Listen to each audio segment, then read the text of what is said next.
2014 के लोकसभा चुनाव के समय प्रधानमंत्री पद के दावेदार और तब गुजरात के मुख्यमंत्री नरेंद्र मोदी ने जनता से मांगे थे 60 महीने। कहा था कांग्रेस को 60 साल दिए हैं, हमें 60 महीने दे दीजिए। जनता ने दिल खोला और 60 महीने बाद फिर से 60 महीने दे दिए, यानी 2019 में फिर से मोदी सरकार रिपीट हो गई। आज मोदी सरकार के 7 साल पूरे हो गए हैं, लेकिन माना जा रहा है कि अगले 7 महीने बहुत ज्यादा चुनौतीपूर्ण रहने वाले हैं। ऐसा क्यों, बता रहे हैं हमारे वरिष्ठ सहयोगी विजय विद्रोही। साथ ही विजय विद्रोही ये भी बता रहे हैं कि मोदी सरकार के सामने 7 चुनौतियां क्या हैं और क्या हैं 7 चुनौतियों के 7 समाधान।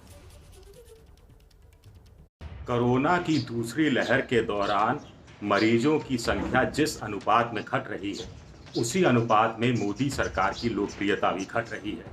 सत्ता के 7वें साल में ऐसा होना अच्छा नहीं माना जाता। आपको याद होगा कि मनमोहन सिंह सरकार भी सत्ता के 7वें साल में 2G घोटाला, कोलगेट घोटाला जैसे घोटालों के फेर में फंसी थी। उसके बाद का नतीजा तो आप सबको पता ही।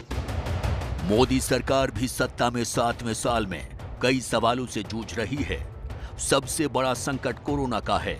दूसरी लहर थमती नजर जरूर आ रही है, लेकिन अगले 7 महीनों में सबको टीका लगा देना एक बड़ी चुनौती है। इसके साथ ही जानकार कह रहे हैं कि छठे 7वें महीने में कोरोना की तीसरी लहर दस्तक दे सकती है। लिहाजा ऑक्सीजन से लेकर वेंटिलेटर और ICU बेड से लेकर जरूरी दवाइयों की कमी नहीं रहे, इसकी हर हाल में पुख्ता व्यवस्था करनी है। कोरोना की दूसरी लहर ने जिस तरह से गांवों पर हमला बोला, उसने ग्रामीण इलाकों में स्वास्थ्य सेवा की बेहद बीमार दशा का सच सामने रख दिया है। प्राथमिक स्वास्थ्य केंद्र से लेकर कम्युनिटी सर्विस सेंटर को कोरोना वायरस के मुकाबले करने लायक बनाना बड़ी चुनौती है। जब अंतिम संस्कार का अधिकार ही छीन ले सरकार, जब महामारी में अंतिम यात्रा और रीति रिवाज की भी नेहो दरकार, जब ये अंतर करना साथियों मुश्किल हो जाए कि कोरोना महामारी की मार बुरी या मोदी सरकार की दुत्कार बुरी, तो जान लें कि 73 सालों में ये दुखों का पहाड़ और अपने बच्चों की दुर्दशा का भयावह मंजर भारत मां ने पहले कभी नहीं देखा। इसीलिए हमने कहा 7 साल पूरे होने पर मोदी सरकार देश के लिए हानिकारक है। मोदी सरकार इसे समझ रही है, इसलिए 7 साल पूरे होने का दिन सेवा दिवस के रूप में मनाया जा रहा है। सेवा ही संगठन के बैनर तले बीजेपी नेताओं, सांसदों और विधायकों से 2-2 गांवों में जाने को कहा गया है। कुल 2 लाख गांवों में पहुंचने का लक्ष्य है। मास्क, ऑक्सीमीटर, सैनिटाइजर से लेकर राशन पानी बांटा जा रहा है। अध्यक्ष JP नड्डा ने बीजेपी शासित राज्यों से कोरोना महामारी से अनाथ बच्चों के पुनर्वास के लिए अलग से विशेष योजना चलाने का आह्वान किया है। यह संक्रमण काल है और इस संक्रमण काल में भारतीय जनता पार्टी ने तय किया कि प्रधानमंत्री मोदी जी के 7 वर्ष प्रधानमंत्री और प्रधान सेवक के रूप में पूरे होंगे, लेकिन इनको इस दिवस को हम सेवा दिवस के रूप में मनाएंगे और सेवा ही संगठन है। इस बात को लेकर के जन जन तक जाएंगे। आपको जान करके आश्चर्य भी होगा और खुशी भी होगी कि हमने तय किया है कि हम हमारे भारतीय जनता पार्टी के करोड़ों कार्यकर्ता 1 लाख गांव और बस्ती के साथ सीधा संपर्क जोड़े। और उसी तरीके से हम लोगों ने तय किया है कि हम लगभग इसी काम को पूरा करते हुए 50,000 यूनिट्स ब्लड डोनेशन का भी कार्यक्रम 3 दिनों के अंदर 28, 29, 30 इन 3 दिनों के अंदर 50 लाख यूनिट्स ब्लड डोनेट करके समाज के इस संक्रमण काल में अपना योगदान करेंगे। करीब 7-8 महीने बाद उत्तर प्रदेश विधानसभा के चुनाव होने हैं। 2024 के लोकसभा चुनाव के मद्देनजर ये चुनाव सियासी जीवन मरण का सबब बन चुके हैं बीजेपी। तो मोदी सरकार के सामने दूसरी चुनौती यूपी का विधानसभा चुनाव, जहां उसने पिछली बार 2/3 से ज्यादा सीटें हासिल की थीं। लेकिन इन दिनों योगी सरकार पंचायत चुनाव में हार से लेकर गंगा किनारे मिली लाशों के अंबार जैसे मसलों में उलझी हुई है। 2014 हो या 2019, दोनों ही बार मोदी सरकार की भारी भरकम जीत में यूपी की 80 में से 3/4 सीटों की जीत के वजन की महत्ती भूमिका थी। कहा जाता है कि हाल ही में बीजेपी संगठन, सरकार और संघ के त्रिकोण ने बैठक कर जीत के चौथे कोण पर निशाना लगाने की कोशिश की। यूपी के लिए कहा जाता है कि जो भी सरकार वहां अपने दम पर बहुमत से सत्ता में आती है वो रिपीट नहीं हो पाती। 2007 में मायावती और 2012 में अखिलेश यादव अपने दम पर सत्ता में आए थे, लेकिन फिर से सत्ता पर काबिज नहीं हो सके। बीजेपी के लिए इस मिथ को तोड़ना भी भारी चुनौती है। मोदी सरकार के लिए तीसरी बड़ी चुनौती किसान आंदोलन है। किसान आंदोलन अपने 7वें महीने में प्रवेश कर चुका है और समाधान का रास्ता अभी कोई दिखाई नहीं दे रहा।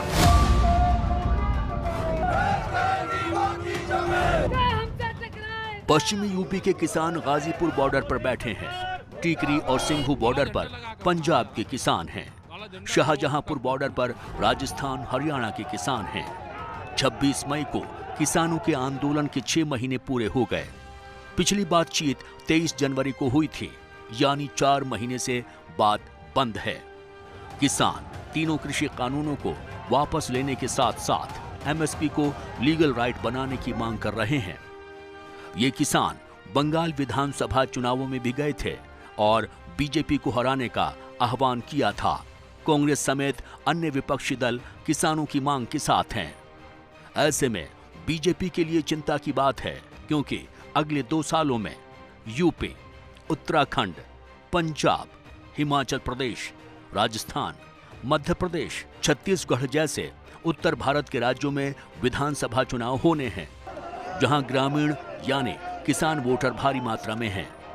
यहां विपक्ष वोटों की फसल काट सकता है और अगर आंदोलन लंबा चला तो लोकसभा चुनावों पर भी असर पड़ सकता है। मोदी सरकार के सामने तो फिलहाल सबसे बड़ी चुनौती यही है कि कैसे किसानों के साथ बात नए सिरे से शुरू की जाए। जब तक सरकार नहीं मान रहे, अब हम डेट क्या दे इसकी कि कब तक चलेगा, हमारे क्या ना कोई अवधि नहीं हमारी। जो उन्होंने प्रस्ताव की जो बात करी, हमने चिट्ठी लिखी उनको। प्रस्ताव हमारा कोई नहीं है, हमारा ये है कि 3 कानून वापसी हो, एमएसपी पे कानून बने और जो मसले होंगे उस पर बैठ कर बातचीत होगी। चौथी बड़ी चुनौती बढ़ती बेरोजगारी और घटती नौकरियों की।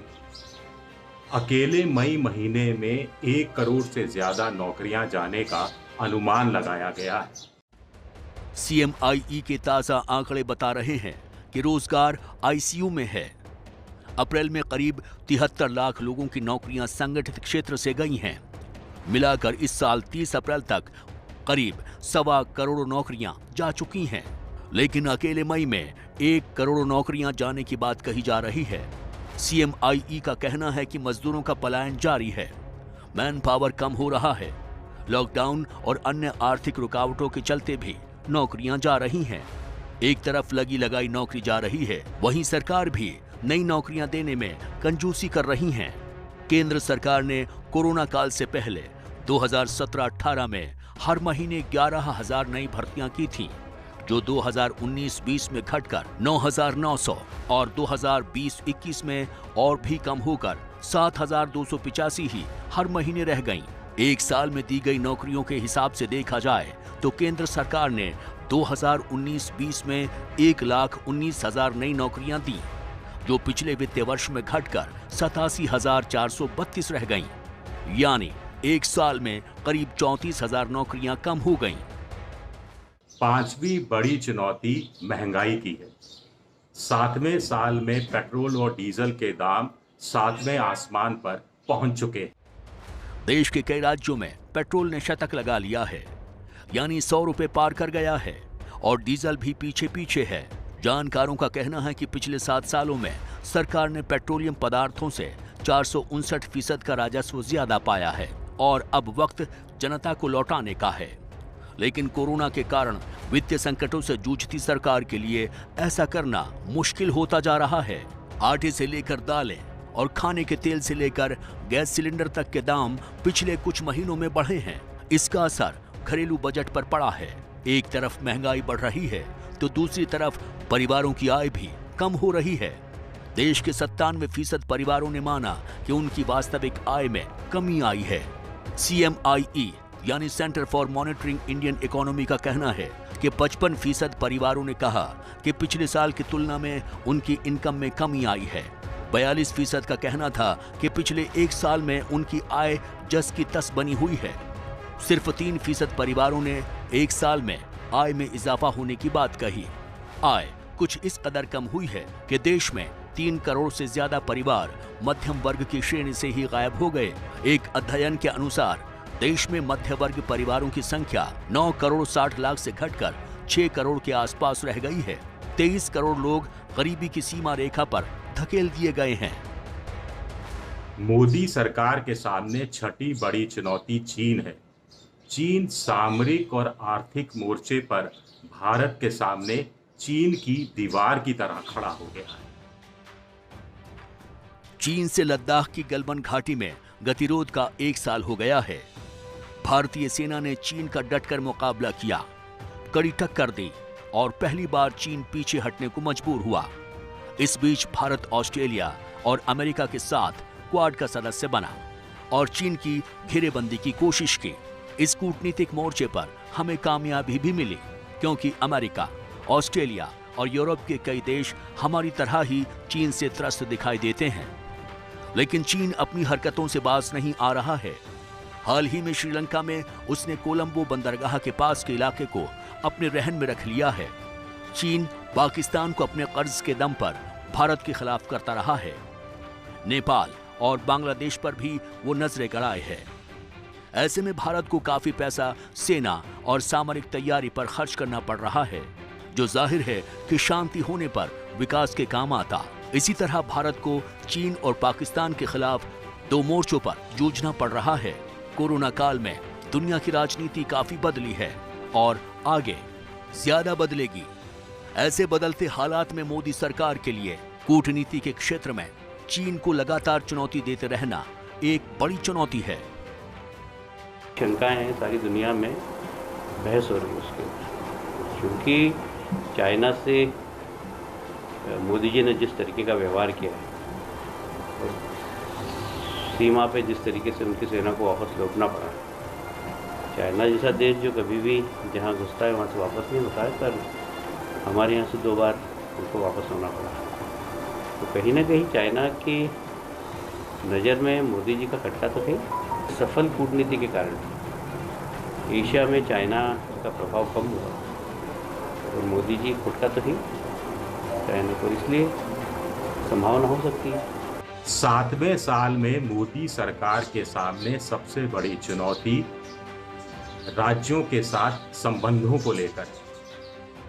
कुल मिलाकर लोकतंत्र की अच्छी सेहत के लिए जरूरी है कि संघीय ढांचा बना रहे।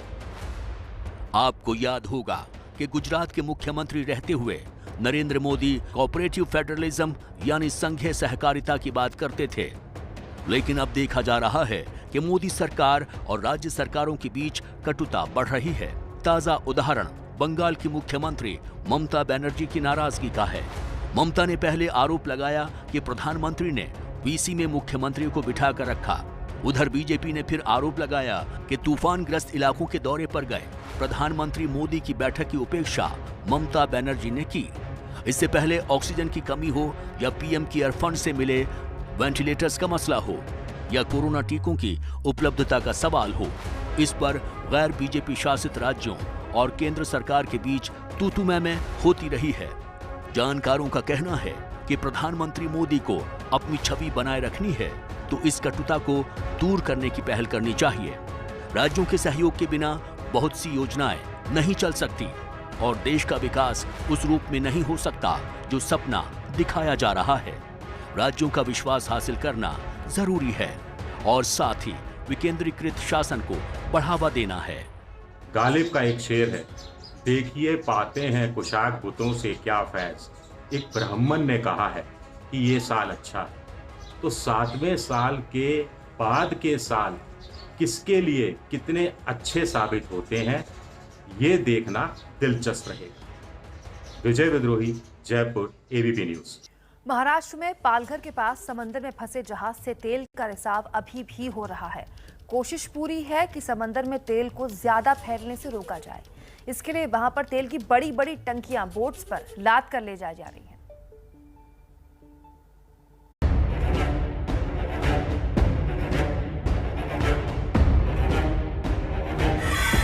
पालघर में फंसे इस जहाज से अभी भी तेल का रिसाव जारी है और समंदर में फैले तेल को अभी भी निकाला नहीं जा सका है। हां, अभी तक की कोशिशों के मुताबिक तेल को बूम के सहारे फैलने से काफी हद तक रोका गया है। समंदर से और जहाज से तेल को बाहर निकालने के लिए अब मछुआरों की बोट्स की मदद लेकर टंकियां भेजी गई हैं। जो गल कंस्ट्रक्टर है उसके अंदर से जो डीजल उसके अंदर सुरक्षित है उसे निकाला जाएगा। साथ ही जो डीजल लीक हुआ है पानी के सरफेस पर जो मौजूद है उसे भी निकालने का काम इसी टंकी से किया जाएगा। आपको बता दें कि गल कंस्ट्रक्टर से जो तेल लीक हुआ था उसे रोकने के लिए उस बार्ज के अगल बगल बूम लगाया गया है और उस बूम के रेडियस में ही तेल फिलहाल स्थिर है।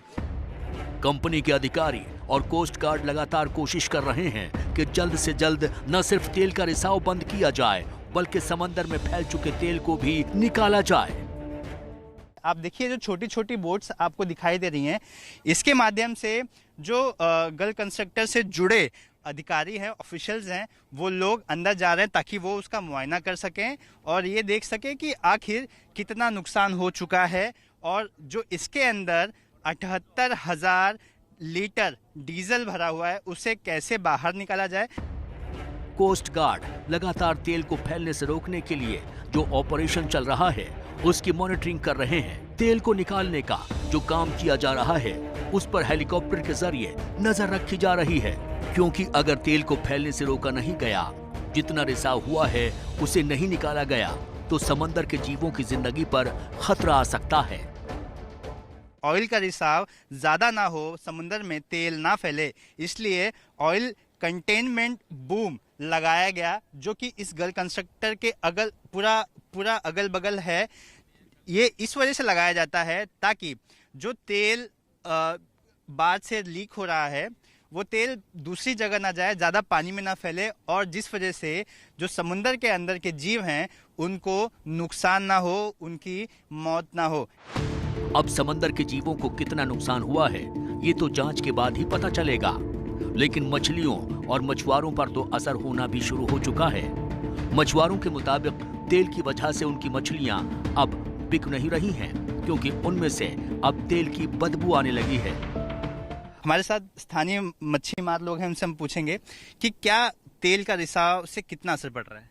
बहुत नुकसान हो गया हम लोगों का, मच्छी खाने के लिए बहुत परेशानी होती है हम लोगों को भी, और मच्छी बेचने के लिए जाता है तो मच्छी लेता ही भी नहीं है। बहुत नुकसान हो गया हम लोगों का। तेल लीक हुआ उससे कितना स्मेल आ रहा है या फिर जो मछलियाँ मिल रही हैं उसमें कितना प्रॉब्लम आ रहा है। वो इधर छोटी छोटी मच्छी मिल रहा, वो बड़ा बड़ा मच्छी छोटा मच्छी उसको खाने के लिए बास आता है, पूरा खाने के लिए लाइक भी लेते हैं। हम जो मच्छी पकाता वो पूरा टोप से फेंक देता है हम लोग। जाहिर सी बात है, हर गुजरते दिन के साथ यहाँ मुश्किलें भी बढ़ रही हैं और चुनौतियां भी। आपको बता दें कि ताउते तूफान के वक्त ये जहाज समंदर में फंस गया था। इस पर सवार 137 लोगों को नेवी और कोस्ट गार्ड ने बचा लिया था। 17 मई को जहाज अलबाग से निकला, लेकिन पालघर के पास चट्टान से टकरा गया। टक्कर के बाद जहाज से तेल का रिसाव होने लगा था। उम्मीद तो यही है कि बहुत जल्द ही न सिर्फ जहाज से बल्कि समंदर में फैल चुके तेल को भी बाहर निकाल लिया जाएगा।